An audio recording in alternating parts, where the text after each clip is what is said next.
আমার চ্যানেলে সবাইকে স্বাগত। আজকে করব পাঁচমিশালি সবজি। এর জন্য কড়াতে সামান্য তেল দিয়ে দিয়েছি।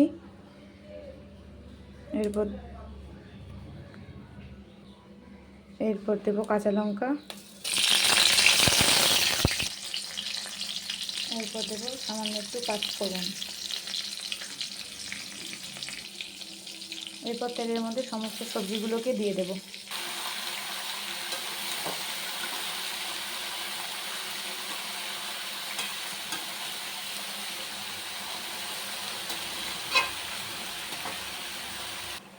পরিমাণ মতো নুন ও হলুদ দিয়েছি। এবার এটাকে ঢেকে দেব। সবজিগুলো থেকে জল বেরিয়ে সবজিগুলো সেদ্ধ হয়ে যাবে। 10 মিনিট ঢাকা দিয়ে তোলার পর দেখো জলও অনেকটা শুকিয়ে গেছে, সবজিগুলোও সেদ্ধ হয়ে গেছে। এবার ভালো করে কষিয়ে নেব। ভালো করে কষানো হয়ে গেছে।